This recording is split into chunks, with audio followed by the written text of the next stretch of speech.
see if it's quiet enough to do some whispering reading. TB, those are completely different kinds of situations. One had all the publicity in the world, and the other had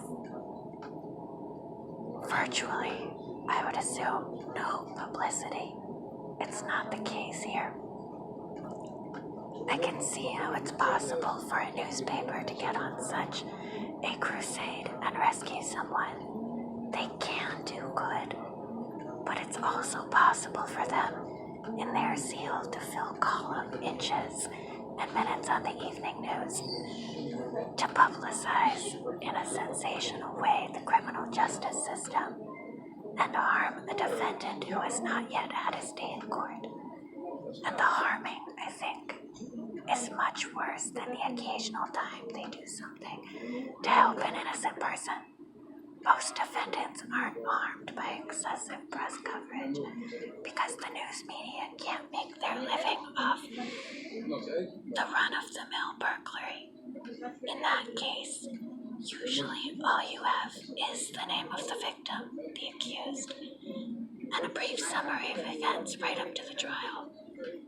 And even then, there isn't much reporting done, so most defendants aren't affected.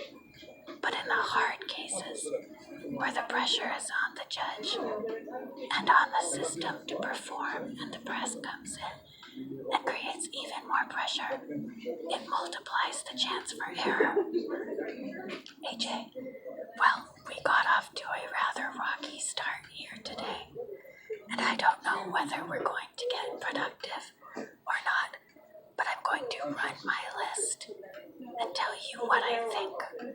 If you want to call it a day, I'll understand. TB, you haven't touched me. I'm not affected by what you think. AJ, tell me your thoughts on capital punishment. TB. Well, we discussed this earlier. Do you have a cigarette? Thanks. It is motivated solely and exclusively by the perceived need of the state, the prosecution, and the victim and his family too. And in this case, obviously, to obtain revenge. To be fulfilled in that need for revenge. The measure for measure, eye for an eye. There's nothing more. It isn't a deterrent, in fact. In one of the books about me, it says, why did Ted come to Florida? Of all states, why to the state of Florida, where they have this death penalty and all these people on death row? The inference was made, I recall, that I was seeking out, that I was trying to be self-destructive or something, but I've never gone to a state or researched the state's capital punishment laws to determine how many people are on death row. I didn't think of Florida in those terms. My opinion is that the law is, the death penalty is of absolutely no deterrent value, and I think that's supported by recent crime statistics for the state of Florida, which shows that murder is increasing, AJ.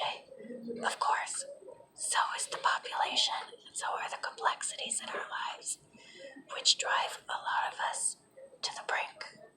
TB, there's no question that it's an effective way of, killing a person who society has adjudged responsible for the crimes. And that's about the only thing it does. It does not, it will never restore any measure of compensation to the victims' families or to the state, none whatsoever. To the contrary, I think that one of the factors that contributes to the increase in homicide is the fact that there is capital punishment. If the state can justify the taking of a life, then an individual can, for whatever twisted rationale. And the state, with all its power and majesty, if it can be reduced to the level of killing, then why shouldn't some individual take that as justification for engaging in what they justifiable homicide.